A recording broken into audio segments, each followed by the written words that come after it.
Ladies and gentlemen, I am producer Brad. Producer Brad. And I'm here today to review your unsigned local band or musicianship, what have you. I guess you don't have to be a band. You may be asking, who am I? Well, I'm nobody. And should you care? No, absolutely not. But I have produced hundreds of music videos here on YouTube. I've worked with Nickelodeon, Marvel, Disney, Star Wars. They were all toy jingles, I admit. Most of my career over the last few years has been making toy commercials. However, I used to record bands, and yeah, I had to get out of it because the money sucked, and I couldn't deal with the egos. But I've done indie, I've done country, pop, rock. I haven't really done metal, but, you know, we can maybe push the envelope of what exactly metal is. However, I feel like I could dig up some of those old skills that I used to have, and we're going to see what the old geezer's mind thinks about it, all right? So here's what we're going to do. The criteria, you just got to be willing to let me listen to your song on our YouTube channel and not copyright strike us. That's A. B, got to be unsigned, local, because I can't get signed or bigger bands to review without having copyright issues. So that's what we're going to do. And hopefully I could tell you why your band sucks or why your recording sucks, your mix, production. That's the goal of this, is to tell you why you suck. Or why I suck and it's actually pretty good. Either way, it's a win-win situation. So, without further ado, let's get started.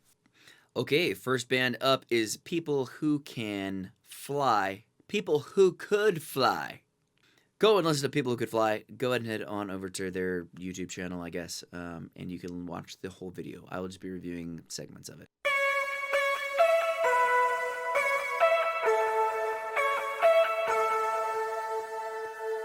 Your hand in mine, the cloudy room. I feel so fine when I'm with you. Wait a minute, bruh.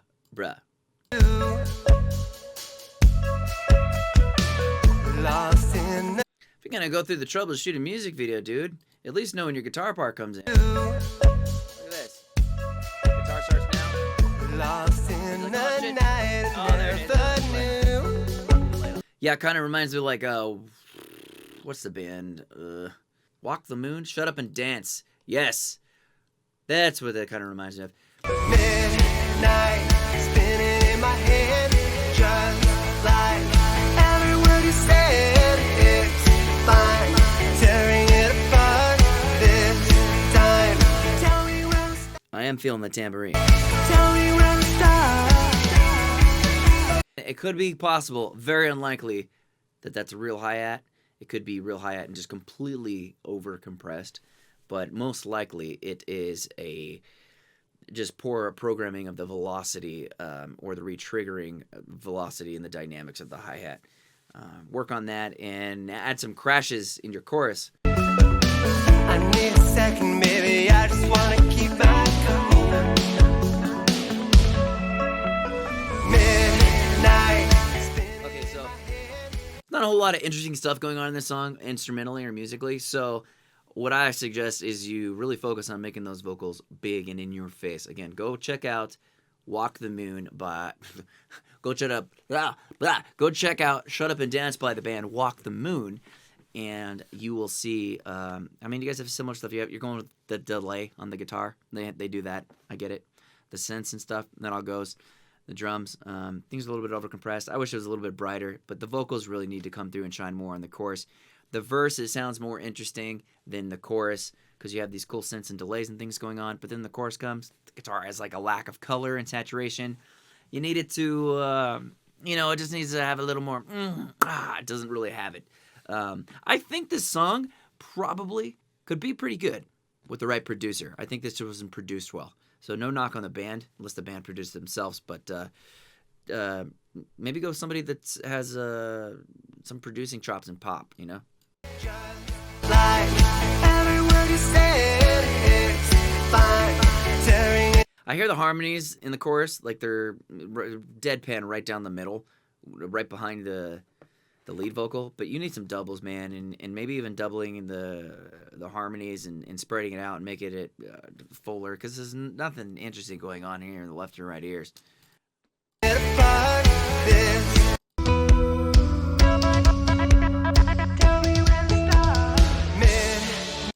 So those toms, they all sound like singular mono volumic volume. And what's the word for volume? Not volume. Volume not knock. Volumic. I knew. Yeah, that's a word. Volumic. Oh, the toms are monovolumic. Did I just make up a word? Monovolumic is in those toms in that bridge, man. They all sound like it's just straight. Yep. Here we go. Let's go back to there. Oh. What? Did he just jump off the bass cab? And then he went back up? How did he do that? In flip-flops. Oh my god. Midnight. Gotta be careful there. Jeez. Yeah, the little hook there, with the tambourine is the most interesting part of the song. I feel like you need to do some stuff more with the actual chorus singing rather than that post-chorus or the little hook. But yeah, keep working on it. You guys got a ways to go. I think you're headed in the right direction. Again, go take some notes from the band Walk the Moon. I think you can learn a lot if you're producing or if you just hire somebody else and you go into there. And then last suggestion is to add some color to your guitar and better drum samples or better drum mix, assuming that those are replaced or programmed drums. So that wraps up People That Fly. Boom. On to the next. Now we've got Matt Hatter. Matt Hatter with a cross between Matt and Hatter. All right, we're going to listen to this. This looks like it's going to be a band, a rock band. I'm going to guess it's a rock band. Matt Hatter, Rise from the Ashes. Official release 2019. Thanks for reminding me that it's an official release.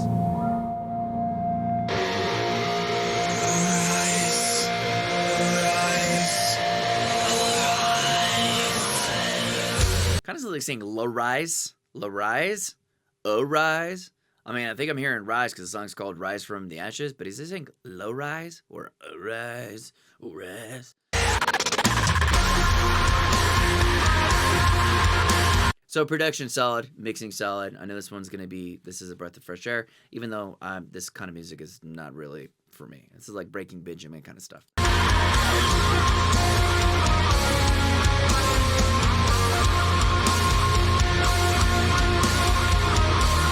So the lead guitar going on straight down the middle. It's completely mono. I don't even feel like it has reverb that's stereo.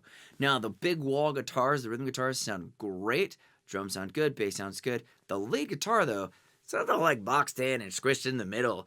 Like if you're gonna do that, at least give it like a studio or a little bit of a verb that at least shines through. Maybe there is. It's just hidden in the mix. But that lead guitar, especially when the vocals aren't going on, needs to just be a little bit more like in the front. And if you're not doing, you don't want it to be too much in the front, like expand its stereo field just a bit. Sometimes they could do, if you don't want to just put like a plug-in on it, re-record the lead guitar 3 times. That's 6. But if I only did one hand, that'd be 3. You do the one straight down the middle, one for the very, very far left, one for the very far right. And the guys over in the left and right are just all so quiet. And what that will do is it'll make that middle lead guitar just pop out just a tiny little bit. But you could get away with just a single guitar right down the middle with maybe just maybe a little bit more like emphasis on the stereo reverb part of it. Let's move on. Nice, genty, crunchy guitar tones, though, especially the rhythm. It sounds really good.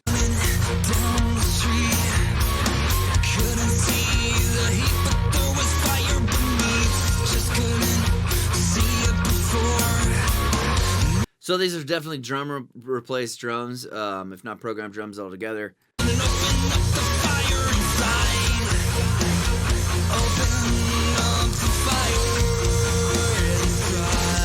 Fire inside.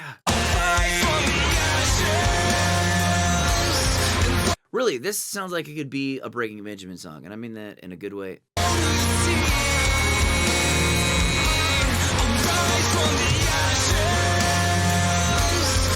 The mix is good. Honestly, I don't really have any really notes like to make things better than that lead guitar thing, and I think that the drums, like the cymbals and the hat, and the ride, like right now when I listen to the ride in the chorus. Ride is like the pan, yeah, like 1 p.m.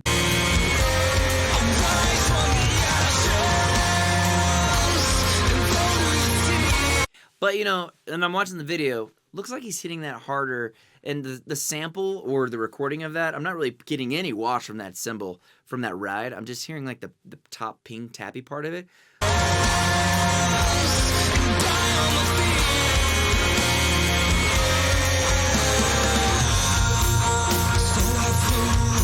Yeah, the hi-hat in the verse is maybe just a little too compressed, making it sound kind of one-shotty. I would like to hear that hi-hat not just right here in like the 11 p.m. I'd like to hear a little bit of the overheads on their own tracks, giving it a little bit of reverb behind it and kind of spreading out the hat. Really, in the kit in general. Everyone's looking, but nobody's looking around, and no one can see. We're losing. See, I hear this crash over here, and again, everything's flipped for you guys right now because my headphones and then how the camera is. So when I say over here, it's actually probably like right here for you. But like I'm listening to this crash. And see, if these are real cymbals, you'd be getting bleed into the left ear of that crash that's over here too. And I'm only really hearing that crash in my right ear. I mean, it might be in there. The rhythm guitars just might be too loud. It might be blending it, covering it up. But I would like to hear a little more spatial dimension with the overheads, with the kit itself. Now, this is really nitpicking because the mix is actually quite well. And if I was listening on monitors, I might not be picking out these things the same.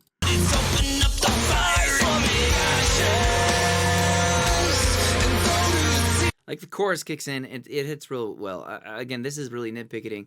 Nitpicking? Nitpicking? I think it's nitpicking. This is really nitpicking.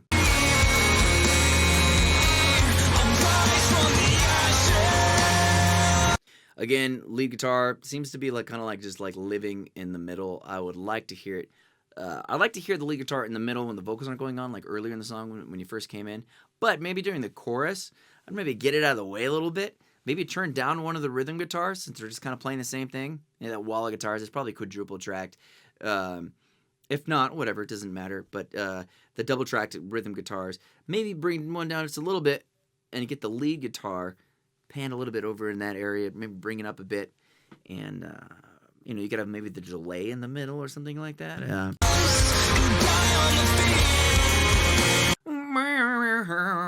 That guitar. Yeah, I just like to maybe let's hear it. You can keep it in the center, but maybe like throw a little bit, maybe a double of it. Like just blend it. It doesn't have to be that loud. It's more of like a perception thing.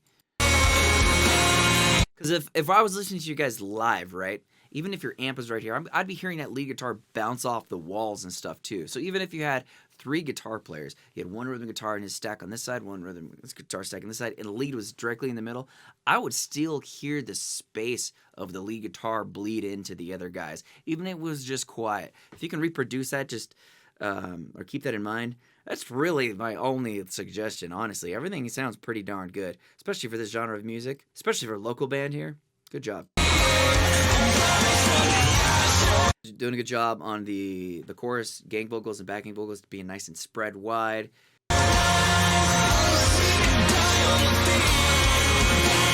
Man, the rhythm guitar tone is just absolutely nailed. Sounds like absolute perfect intonation as well on the guitars, which is, yeah, that's not even a production thing. That's just tune your guitars, have good strings on. Very good job on the intonation. I wouldn't be surprised if they tracked some chords just like for their segment, which is something a lot of rock bands do, because intonation can be a bitch, especially if you're using multiple guitars, even if the guitars say that they're in tune. So let's say you're all playing a G, and then maybe I'll play a D, and the voicing of it isn't absolutely perfect, so sometimes you'll record that G just in a loop, and just fine-tune, intonate that bad boy. I wouldn't be surprised if they did something like that, and then they went to the next note, they did that, and then kind of comped together, because the intonation sounds just marvelous. Especially for how low the guitar is. You run into intonation problems a lot with like really tuned guitar, low tuned guitars. This sounds like it's probably like C sharp, D flat. Probably C. Then I realized, I like to hear the screams just a little bit louder, but that's just personal preference.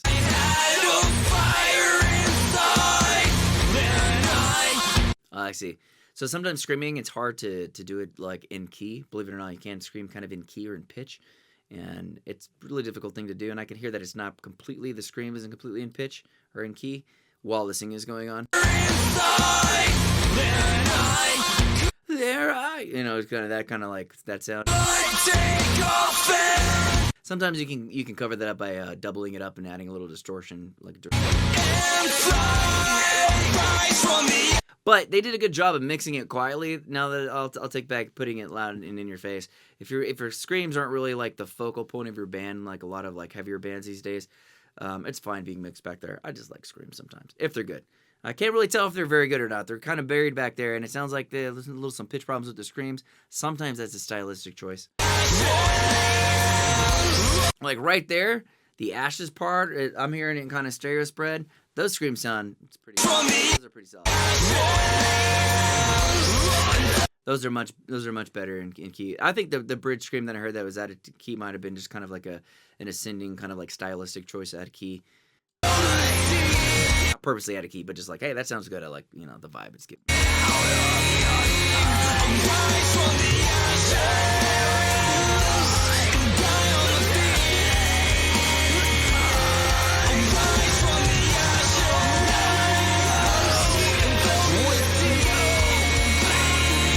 The ones are kind of in the middle. Those ad libs are kind of all over the place in terms of the screaming and the pitch. These are buried, so I'm really nitpicking. Nitpicking? It's not even a word. Nitpicking.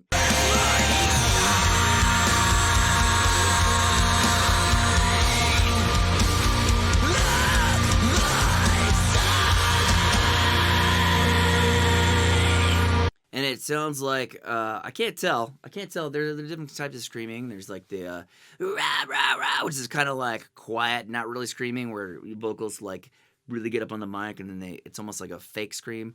And then there's the like yeah.